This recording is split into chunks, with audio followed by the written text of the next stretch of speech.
All right. Give this a couple minutes. All right. Hi there. Nice to see you, Tamagatas. Oh. All right. I'm going to give this just a minute or two, guys. This is my first time going live, so I want to make sure that I'm doing this right. And if you are in the house and you could give me a thumbs up or something, let me know that you can hear me, that everything's okay. That'd be great.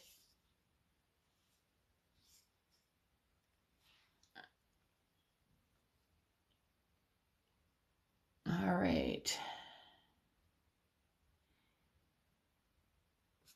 All right, welcome everybody. I'm just going to give this a second here. I am not supposed to start until 9 o'clock, so I just wanted to get in here a little bit early to make sure that I was doing this right. And hopefully my internet connection is on the up and up and everything goes great. It looks like people are popping in. Nice to meet you all. Nice to have you here tonight. Guys, having a conversation tonight about, guys, the wonderful warrior women of the revolution. And I'm talking about the American Revolution. But before I get started, if you guys are new here tonight, because this is my first live feed, I guess I will go ahead and give you a little information about myself. If you've been watching my videos, thank you, thank you, thank you. Thank you for following me. It's fantastic. Hi Jan3Bond007. Nice to see you here. I have been getting some great feedback on my content, which is wonderful, but I've also been getting some negative hits from the platform for quote violations, which there is none. I suspect that people just don't like what the topic is and they flag it and it gets taken down. That's my suspicion. I haven't been doing TikTok long enough to really know how that whole thing works, but that's what I do suspect. So guys, if you have any questions, feel free, but we're talking about the fantastic women warriors of the American Revolution, guys. And one of the things I want to start out with by saying is our modern day educational system has really done our American history a disservice. I am a mother, a homeschooler, and I consider myself a history buff. Since I was in,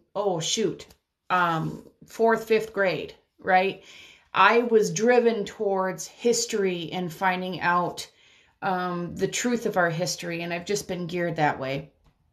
And so I have, over the years, done a lot of research and gone into the old history books, guys, where real history was documented, not the new whitewashed or changed or controlled history, or the history that's just disappearing. All right, guys. So if you have any questions, just sound up. And I'm going to go ahead and get started here, and please let me know if you can hear me. Can you hear me? Give me a thumbs up. All right, guys, I would appreciate that. I don't think there's a problem, but I don't know. So, but anyways, so we're going to get going. But as I said, the modern day agenda has really been to destroy American history. And I'm going to specify what I mean.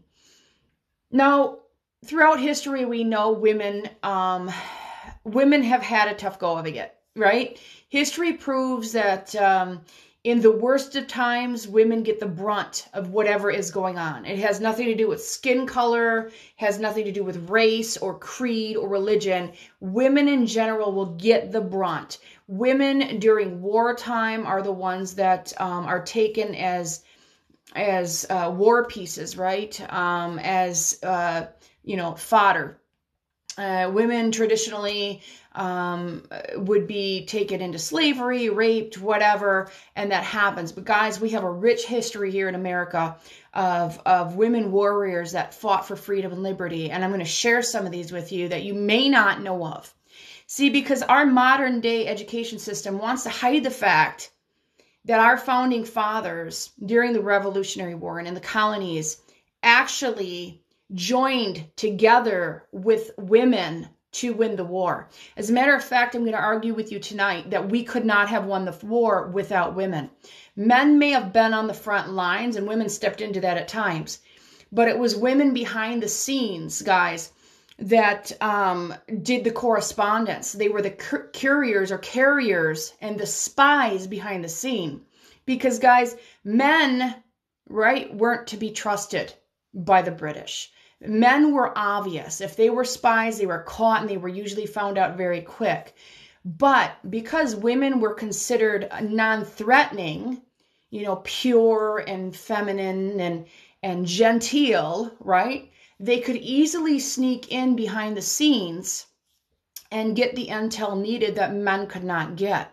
And I'm just going to go over some different situations and women that actually fought, that actually took up muskets and started their own militia, and women that supported their husbands, all right, and followed them from camp to camp to camp.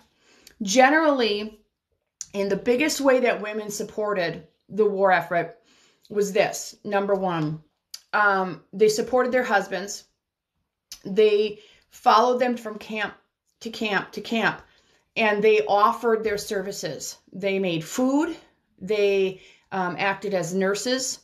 They cleaned the clothes, and they were the backbone of the armies. All right. And I say that because, guys, you know as well as I do, one of the things that kills an army is foot rot, those basic things. And the women were there to help with this, to have clean clothes and things like this. And as you know, the Revolutionary War was a horrifically hard situation. So that's the first way. The second way I would consider is some of the women that were in the upper echelons of society, you know, some of the political type wives of men started what was called quilting bees. Now, actually, King George at the time considered these women a part of these quilting bees a great threat, and there was warrants put out for their arrest and things like this. So what these quilting bees were is women would come together to do their quilting, right? But it was actually a political forum, and they would exchange information, spy information from one wife to the other from husbands. Two, they would gather information about the loyalists. Okay, guys, definition loyalist is a redcoat. People that wanted to stay, you know, on the side of the king.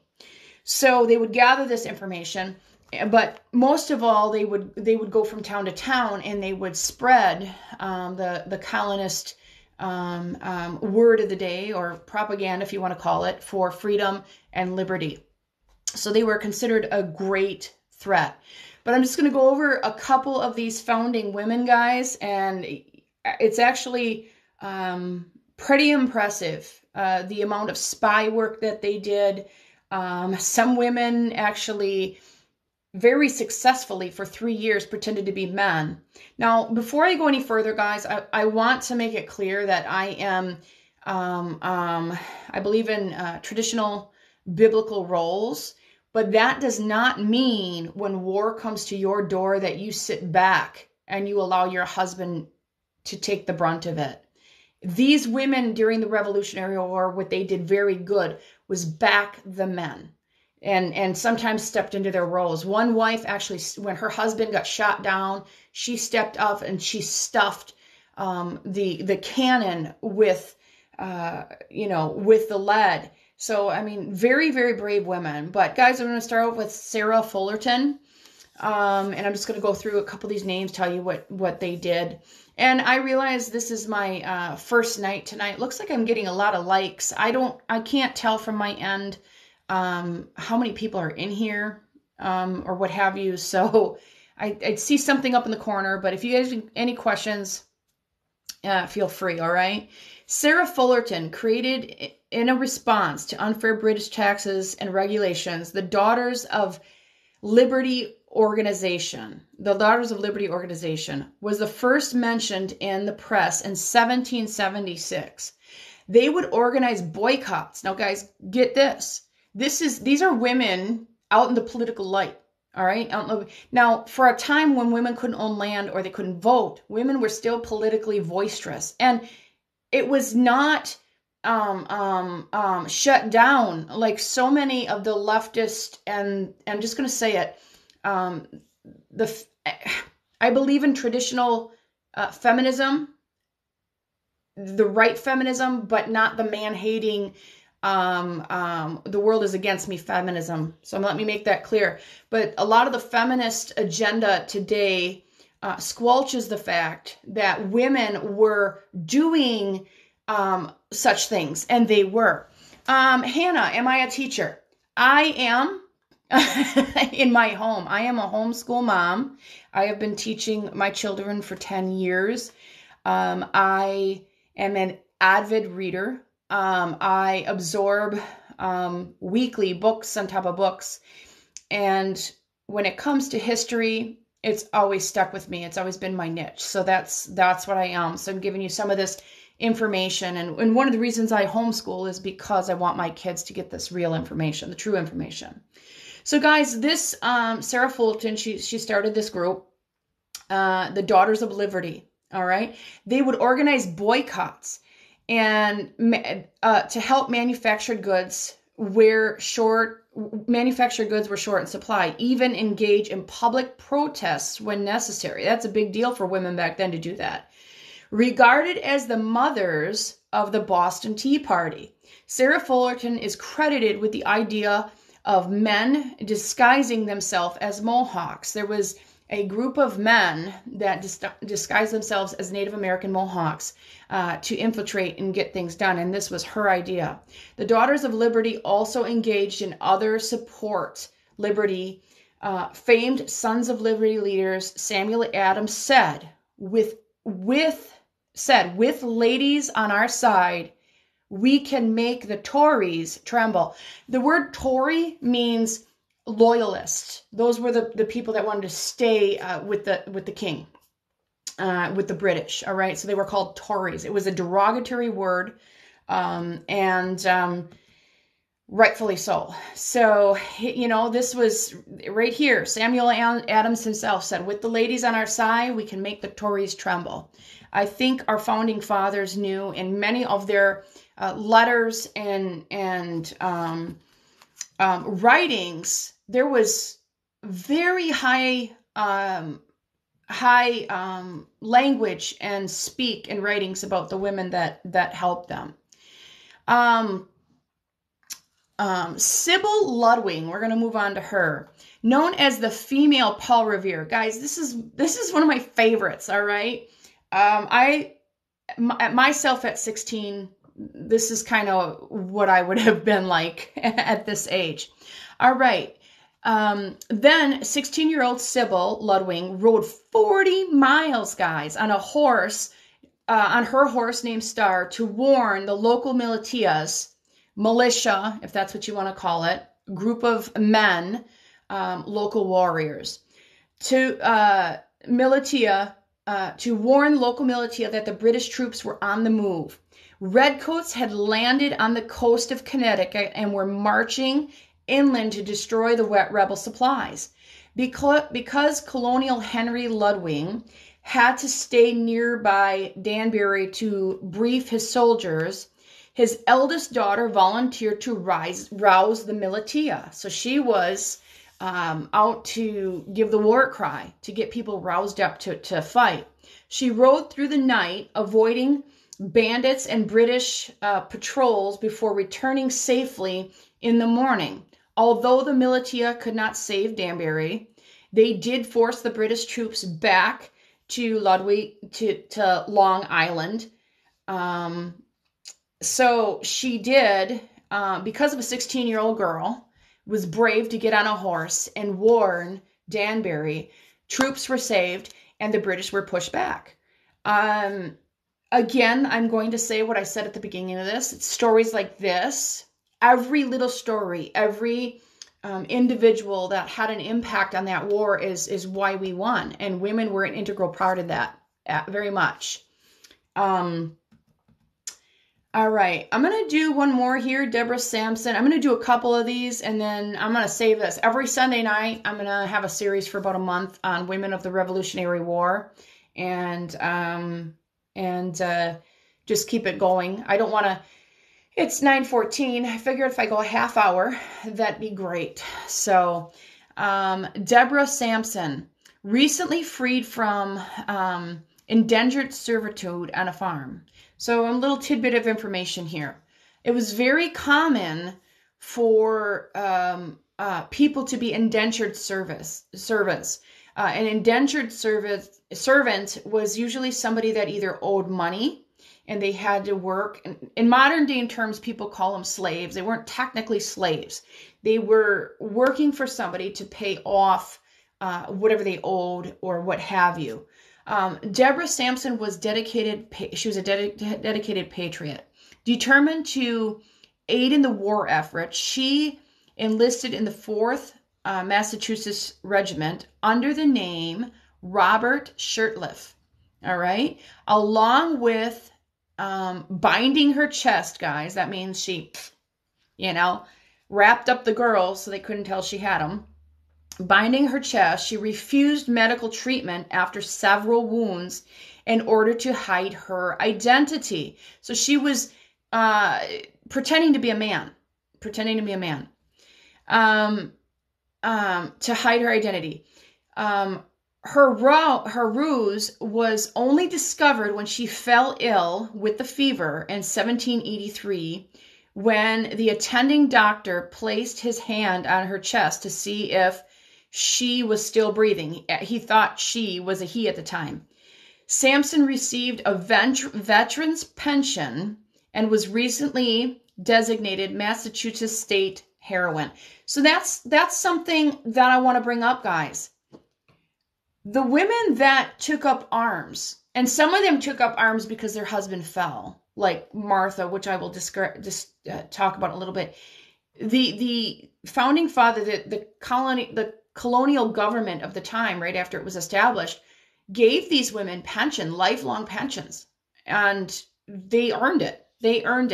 Now, I submit and suggest to you that if life was so unbearable for women during the colonial days, how would they be getting pay from the government for fighting or acting in a war on any part? This is kind of the light I want to bring to you and share to you that our kids for 3-4 generations now have been taught that women have been doormats, that women have been subjugated as, their male counterparts slaves, their husbands slaves. And guys, it couldn't be further from the truth. Throughout history, there's been very brave women, and I submit to you that the new government of the United States, the colonies, recognize this, and while there was fault, there was issues. I'm not saying there wasn't. Tried to do the best that they could for in the time frame that they lived. One of these nights I'm going to go through biblical women. There's a lot of there's one gal in the Bible who God used to drive a huge nail through the head of a man to save 3 men. All right. So there's very strong women historically and biblically. And I really want to kind of highlight some of these gals. That's why I'm doing this tonight. So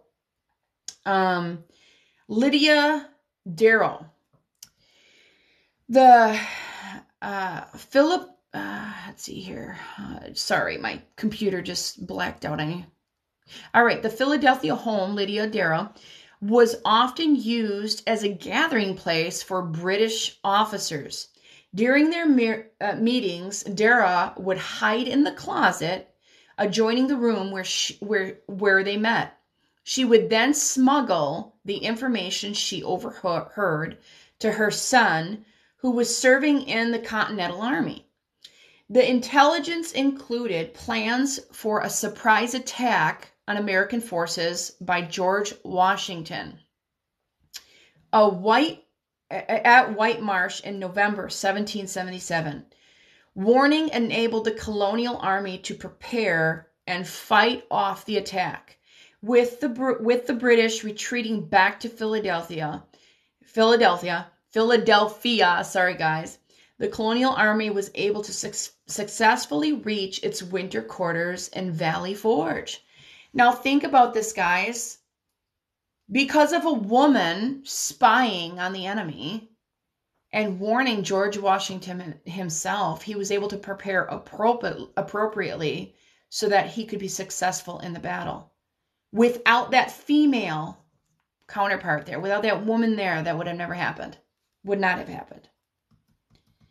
Patricia Wright, born on Long Island, Patricia Wright began sculpting wax figures to earn an income after her husband had died. With the help of Benjamin Franklin's sister Jane, Wright moved to London, where she became a popular artist. Wright would hide information that she overheard during the sculptor sessions inside her wax figures.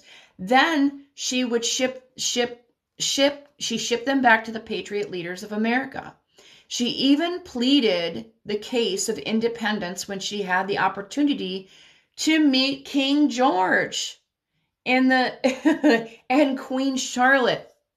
So here we have a woman that spoke, politically speaking, as an ambassador of sorts to King George on the behalf of America, on behalf of the colonists and freedom. I think that's fascinating. I think it's amazing. And this is the history that our kids are not taught. I mean, our kids in public school, and I know this, because, I went through, my oldest was until 4th grade. Kids are taught, the surface of things, but they're not taught these deep meat, educational lessons. All right. Nana High, aka Nancy Ward. And if I mispronounce that, I apologize. It's a Cherokee name. So Nana or Nani is how it's pronounced. Known as the beloved woman of the Cherokee, Nani High, aka Nancy, became the leader who could sit with the council because of her bravery in battle. Guys, she battled. She wanted peace between her people and the newly arrived settlers. Despite the Cherokee's decision to side with the British, Nene High supported the American cause. So she went against her own people, her own Cherokee people, in support of the colonists. She warned the settlements of impending attacks and helped liberate captured prisoners after the Revolutionary War. She helped negotiate a peace treaty between the United States and the Cherokee Nation. So Cherokee Native American actually did not agree with her tribe's stance in siding with the British, and she helped the colonists. But all right, guys, I think I'm gonna go ahead and give you one last tidbit of information here. One second. This is one of my favorites, and I don't want to. All right. All right. I'm going to leave you with one last woman. Very inspirational woman. Margaret Crochin Corbin. All right. Margaret Crochin Corbin. Pretty amazing woman.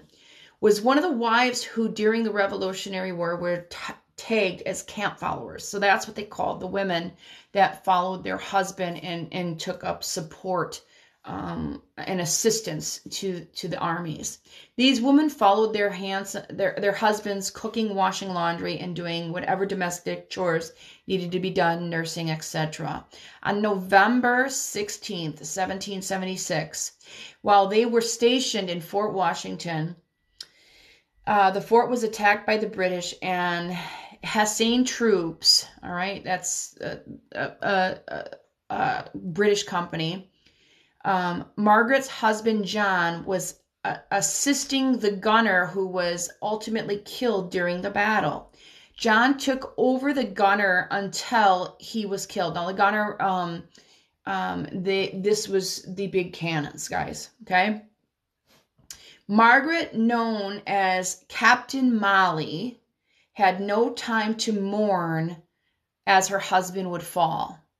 Continued firing the cannon alone until she was wounded. So, guys, her husband was shot and killed. She had no time to mourn. She grabbed the tools that she needed, and she continued to fight as she'd be wounded. There's been historical documents that said she was shot up to 4 times. She was hit severely injured in her shoulder and chest. And mangled her jaw. So it either shot it off or, mangled her jaw.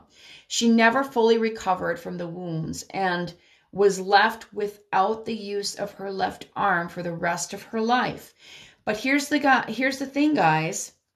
Margaret was recognized by George Washington. She was given actually a medal.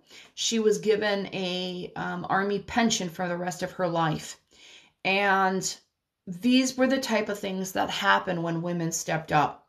I think that these stories are encouraging. They're fantastic. And we need to really bring these out. Why do I want to talk about this stuff? Number one, I want to be an encouragement to women. I want to be encouragement to men too. You guys got some wives there that are strong individuals. And as a Christian, I believe we're called to be our husband's helpmate. We're, in my title, you see a picture there of a shield maiden. I come from Germanic, Slavic, Viking heritage, and a shield maiden was a wife of a man, Viking, who went to war with her husband. She had a shorter sword. He had a longer sword. He had heavier tools, heavier weapons of war. She had the shield and she had a short sword, and she covered his back. And guys, that tradition stands true today in America. Biblically speaking, to be our husband's helpmates and to be just strong women. Just strong women. If you don't have a husband, just to be a strong woman. And these revolutionary warriors, these women of the revolution, are just encouragements. The last couple weeks have been emotionally taxing for a lot of us. If you were on my platform, you got here because the algorithm set the stage for you to be here. And I'm sure we're kind of on the same wavelength as far as what's going on. We just lost 13 precious soldiers in Afghanistan. Shouldn't have been there. Shouldn't have happened. We lost $90 billion of military equipment because of a dementia-riddled commie in the White House. And I think a lot of our hearts are feeling the pain. My video this week that I posted about Fort McCoy and what's going on here, and how there's carjackings happen around, there's thefts, there's been attempted rapes. Our country is in a bad place, and our country is heading for a place that most of us as mothers, as parents, are thinking our children are going to have to face terrible things. And I am of the mind, if war come, If evil come, let it come in my day that my children may have peace. And guys, that's your assignment. I'm a homeschool mom. I'm giving you assignment. What founding father said that? If war and evil come, let it come in my day so my children can live in peace. That's where I'm at right now. That's why I want to share these encouraging stories to you. And because I do feel that it's coming to our doorsteps. And while as a Christian, guys, and what I've seen, please don't understand if you served. Thank you for your service to our vets. You are precious. You are precious to me and my family. But I cannot, in good conscience, advise my children to join the military because of the wars and the actions that we have done these past many, many years, since World War II, as a matter of fact. So Korean War, Vietnam, the Middle East, all these things. There's a place for war. But most of these actions we have done have been unconstitutional. And at the root, I am a constitutionalist. That's what I am. And I cannot, in good conscience, advise my children to sign up for the military. Number one, because I have daughters. And they were not made for war. All right? If war come to our doorsteps, we will step up and we will do what it takes to defend our families. But I will not teach my daughters to sign up and go to another country to fight. I'm not going to do that. If you've done that, that's between you and God. And thank you for your service. I have no problem with that. But for me and mine, we will not do that. And in the coming weeks, we are going to see, because apparently it's getting pushed, that they are going to force our daughters to sign up for selective service. I am 100% against it. I'm against selective service, period. Because constitutionally speaking, we give our government the right to govern us. We consent to be governed. And if you don't consent morally, spiritually, to go to war for the country, you shouldn't have to be forced to do so. The consent of the governed is the key. See, that's what people forget. And I, for one, am not sending my daughters. I'm not going to allow it. I will die on a hill to protect my daughter from signing up for selective service. Both my oldest is 21. She's got a 1-year-old precious boy, my grandson, and she's almost 6 months pregnant with her second. I've got a 12-year-old. They're not made for war. This mama, if it comes to her doorstep, will go to war. My daughters are different than me, but not my daughters. And guys, I believe that will be the nail in the coffin. I believe once they force women to sign up for selective service and possible draft, that will be the nail in the coffin of America, because that it's not right. It's just not right. And you have to question and ask yourself, well, why are they doing this? What do they foresee coming? Why do they need to force women to sign up? What is coming? That's what you need to question, number one. And number two, are people not enlisting? And if that's the case, if there's not enough men enlisting, if that is the case, then why? Why? I suggest to you it's because a lot of men and women, and even our younger folks, the younger generations, are having a great awakening right now to the evils of our government. And they're saying, no, we will not consent. We will not participate. And I believe that's what's happening. But like I said, if you have served, thank you for your service. But I do know that there's a lot of vets speaking out now, especially after giving $90 billion to the Taliban. We've been put in danger. We have been put in danger, and I submit to you that it's been intentional. It's been to destabilize our country. The people being sent here have not been vetted. Here in Wisconsin, our one of our senators, our representatives, went to investigate, went to Fort McCoy, and he said not one of them had a visa. Not one of them. They were on what was called parole visa, which I'm not positive what that is, but they were on parole, and which is literally like a 2-week process. So guys, who was here? You saw the pictures as well as I did. They were mostly military age men. So guys, I believe it's an active destabilization on our soil. And if I'm preparing my daughters for anything, it's for that, what happens here on this soil.